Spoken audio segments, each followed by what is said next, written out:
Morning, you will have accomplished the first task of the day. It will give you a small sense of pride, and it will encourage you to do another task, and another, and another. And by the end of the day, that one task completed will have turned into many tasks completed. Making your bed will also reinforce the fact that the little things in life matter. If you can't do the little things right, you'll never be able to do the big things right. And if by chance you have a miserable day, you will come home to a bed that is made, that you made. And a made bed gives you encouragement that tomorrow will be better. To pass SEAL training, there are a series of long swims that must be completed.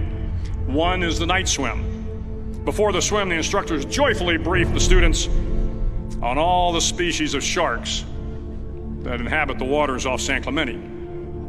They assure you, however, that no student has ever been eaten by a shark, at least not that they can remember.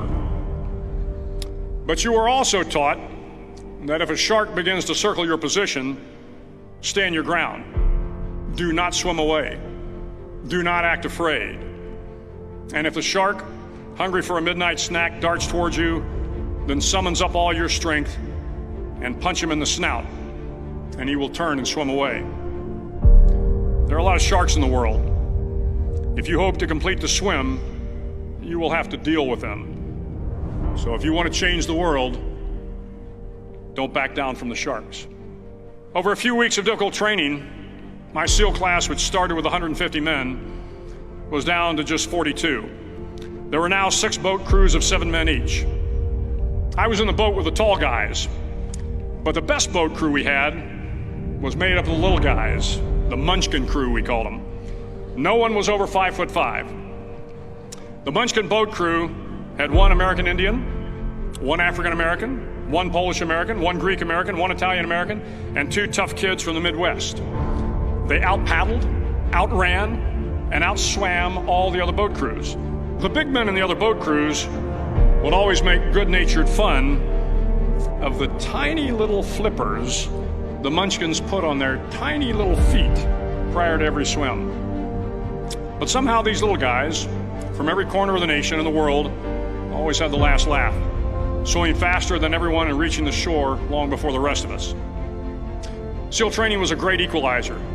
Nothing mattered but your will to succeed, not your color, not your ethnic background, not your education, not your social status. If you want to change the world, measure a person by the size of their heart, not by the size of their flippers. The 9th week of training is referred to as Hell Week. It is 6 days of no sleep, constant physical and mental harassment, and 1 special day at the Mud Flats. The Mud Flats are an area between San Diego and Tijuana where the water runs off and creates the Tijuana Sloughs, a swampy patch of terrain where the mud will engulf you. It is on Wednesday of Hell Week that you paddle down to the Mud Flats and spend the next 15 hours trying to survive the freezing cold, the howling wind, and the incessant pressure to quit from the instructors. As the sun began to set that Wednesday evening, my training class, having committed some egregious infraction of the rules, was ordered into the mud. The mud consumed each man till there was nothing visible but our heads. The instructors told us we could leave the mud if only 5 men would quit. Only 5 men, just 5 men, and we could get out of the oppressive cold. Looking around the mud flat, it was apparent that some students were about to give up.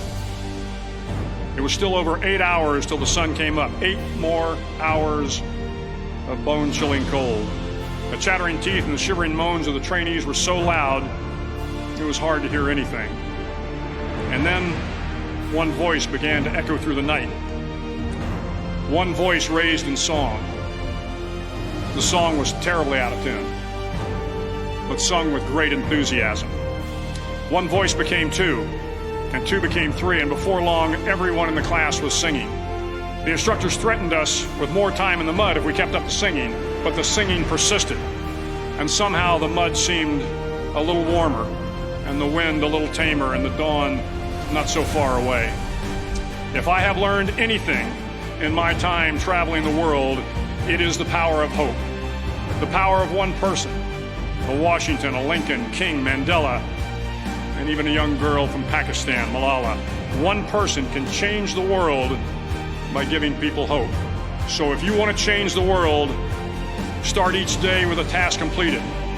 Find someone to help you through life. Respect everyone. Know that life is not fair and that you will fail often. But if you take some risks, step up when the times are the toughest, face down the bullies, lift up the downtrodden, and never ever give up. If you do these things, the next generation and the generations that follow will live in a world far better than the one we have today. And what started here will indeed have changed the world